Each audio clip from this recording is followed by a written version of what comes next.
Oui, Monsieur le maire, nous reprenons donc le débat où nous l'avons interrompu lundi dernier. Alors nous aimerions connaître la réponse que vous avez apportée à ce commerçant qui était présent lundi dernier et qui est à nouveau présent, je le vois ce matin, pour lequel l'activité du marché de Noël est essentielle à sa survie, qui est présent sur le marché depuis 25 ans. Quelles mesures vous avez prises pour le seconder, le soutenir? Avez-vous pris en compte sa situation humaine et professionnelle? Et je voudrais, à cette occasion, vous répondre parce que vous expliquiez, avant de suspendre le conseil municipal lundi dernier, qu'on ne pouvait pas donner la parole à tout le monde à l'occasion des suspensions du conseil municipal, alors que vous avez d'ailleurs usé et abusé de ce moyen pour faire entendre au conseil municipal un certain nombre de délégations qui étaient proches de votre idéologie.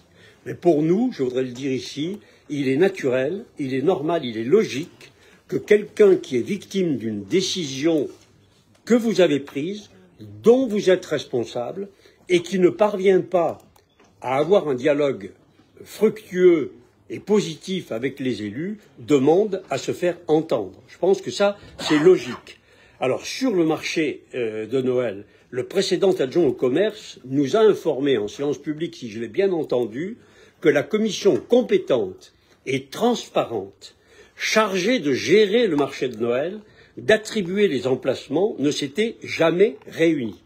Alors ça nous paraît grave, parce que l'élu actuel, M. Confesson, a expliqué que la décision était collective. Il semble être un collectif à lui tout seul, si j'ai bien compris.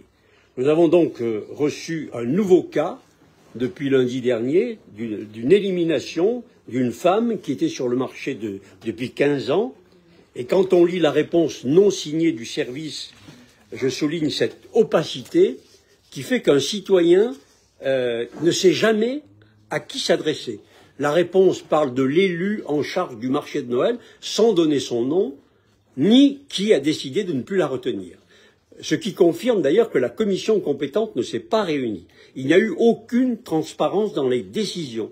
Bien entendu, ces personnes, elles ont des recours juridiques. Elles peuvent attaquer en justice en disant voilà, mais elles auront satisfaction quand? Dans combien de mois ou d'années? Donc c'est particulièrement hypocrite et c'est particulièrement, disons, pas sérieux pour elles que de les laisser dans une éventuelle action en justice. D'ailleurs, cette personne vous a écrit pour s'étonner de la décision de l'élu qui prenait prétexte des circuits courts et des produits importés. Elle commercialise des produits naturels, des minéraux, et demandait pourquoi d'autres commerçants qui ont des produits importés sont acceptés et pas d'autres. Elle demandait des critères, pourquoi elle et pas les autres. Et dans son cas, la difficulté est aggravée parce que ces stocks sont préparés une année à l'avance. Et le marché de Noël est une part importante de son chiffre d'affaires.